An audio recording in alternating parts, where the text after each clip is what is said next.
रावी, सतलज और चनाब तो पंजाब के मैदानी इलाकों में हैं, तो मैदानी इलाकों में तो डैम नहीं बनते। इंडिया की साइड पे वहां पहाड़ी इलाके हैं जहां पे डैम बने हुए। जो इस वक्त पंजाब के अंदर सैलाब है उसको कोई भी पंजाब में बना हुआ डैम ना रोक पाता। 10 लाख क्यूसेक का बहाव था। मराला बैराज से अगर हवाई फिजाई डिस्टेंस भी निकाला जाए कालाबाग डैम का तो भी 350 किलोमीटर बनता है, जमीनी नहीं फिजाई।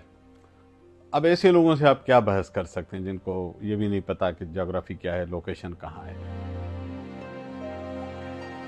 हमारे पास एक रिवायत बन गई है कि बारिश के हर सीजन में हमें दो चीजें याद आती हैं, एक डैम और दूसरा सुबह नए बनाओ।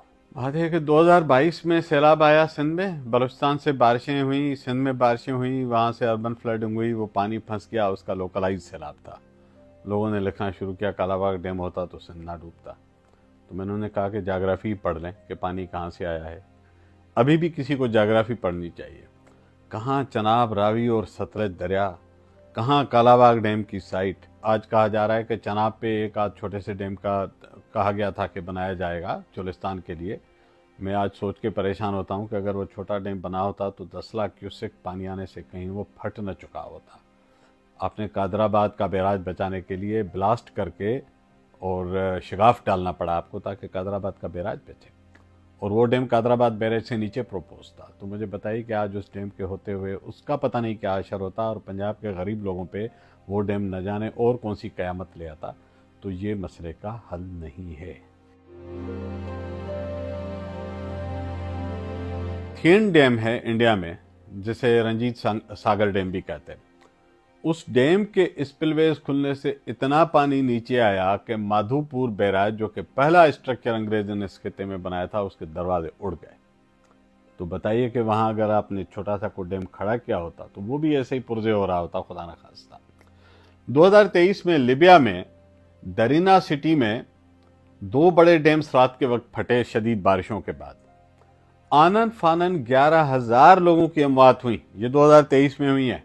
और बहुत सारे ममालिक में जहां ये डैम्स बारिशों में जब भर जाते हैं ना, आम हालात में आपको पता नहीं लगता, जब ये शदीद सैलाब हो ऊपर से बारिशें हो तो ये डैम खुदा न खास्ता अगर ये टूट जाएं तो उसकी वजह से जो भयानक सूरत हाल पैदा हो सकती है वो दरिया के बहाव से इतनी खराब नहीं होगी जितनी ये डैम बना सकते हैं। तो डैम एक हद तक मदद करेंगे, लेकिन ये सोचना कि ये डैम्स तमाम सैलाब को रोक लेंगे, 10 लाख क्यूसेक का चनाब का बहाव कोई डैम रोक रहा होता, मैं इसको इंजीनियरिंग के सेंस में मुमकिन नहीं देखता। कि इंडिया अप स्ट्रीम पे वो पानी छोड़ेगा, वो नीचे आता है। इस मरतबा जम्मू कश्मीर में, हिमाचल प्रदेश में और इंडियन पंजाब में गैर मामूली बारिशें हुई हैं। 20 अगस्त के बाद कोई 700% बारिश हुई है, मामूल से ज़्यादा। तो इस पानी ने तो नीचे आना ही था। हम क्या कर सकते हैं?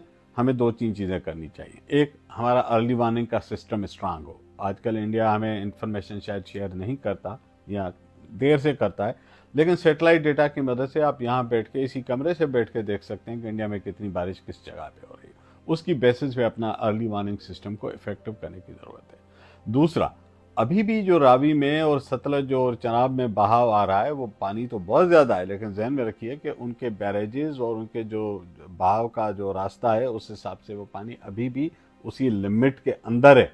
उसने लिमिट क्रॉस नहीं की। लिमिट क्रॉस की है हम लोगों ने। इन्हीं दरियाओं के बीच जाके हमने गांव आबाद किए, खेत आबाद किए, नई नई बस्तियां बना दी। कभी रावी के नाम पे हमने स्कीमें हाउसिंग की बनानी। तो मेरा ख्याल है कि हमें ये जो दरियाओं के रास्ते में, आबी गुजरगाहों के रास्ते में जो रुकावटें हमने बनाई हैं, इनको ख़त्म करने की ज़रूरत है। यही बात अब वज़ीर आज़म साहब खुद भी करने लगे हैं। ये करेंगे तो पानी तो आएगा, लेकिन ये जो आपका जानी और माली नुकसान अरबों रुपए का हो रहा होता है वो नहीं होगा या कम हो जाएगा। क्योंकि लैंड यूज प्लानिंग हमारे पास नहीं है, रेगुलेशन नहीं है, हमारे लोकल गवर्नमेंट का सिस्टम कोलैप्स हो चुका है। तो ये हाउसिंग सोसाइटीज़ लाहौर में भी हैं, कराची में भी यही हालात हैं। सारे कुदरती बहावों के रास्ते में कुछ न कुछ बना हुआ है।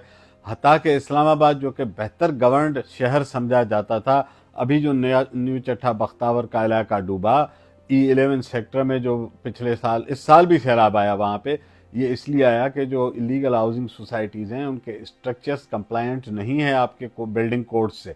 तो ये एक बहुत बड़ी वजह है हमारी अर्बन फ्लडिंग की। पॉपुलेशन का दबाव, उसके लिए जो गैर कानूनी तजावज़ात, नई नई तमीरात जिनके पीछे कोई लीगल सिस्टम एक्ट नहीं कर रहा, वो हमें इन मौक़ों पे हमारे नुकसानात का, हमारी परेशानी का बिल्कुल सबब बनते हैं। IUCN और WWF इंटरनेशनल इदारे हैं, ये दुनिया भर के माहौलियाती माहिरीन से मिलकर तज्जिया करते हैं, सिर्फ मेरी बात नहीं सुनते। ये दो इदारे कहते हैं कि इंडस डेल्टा को जितना पानी मिलना चाहिए नहीं मिल रहा, इकोसिस्टम को पानी मिलना चाहिए। इंटरनेशनल पैनल ऑफ एक्सपर्ट 2005 में फेडरल गवर्नमेंट ने लॉन्च किया था, हमने नहीं बनाया था। उन्होंने लिखा कि हर रोजाना 5000 क्यूसेक पानी डेल्टा की तरफ जाना चाहिए और 5 साल में एक मरतबा 25 लाख क्यूसेक का बड़ा बहाव जाना चाहिए, जो सिल्ट भी साथ ले जाए। सारी दुनिया के पढ़े लिखे लोग जो माहौलियात को समझते हैं, जो दरियाई निज़ाम को समझते हैं, उन्हें पता है कि डेल्टा की इकोसिस्टम की क्या हैसियत होती है दुनिया में। ये हमारे ही अजीब किस्म के लोग इस मामले में बैठे हैं जिनका ख्याल है कि ये पानी समंदर में ज़ाया होता है। लोग बाहर की दुनिया में ये स्टेटमेंट सुन के हमारे ऊपर हंसेंगे।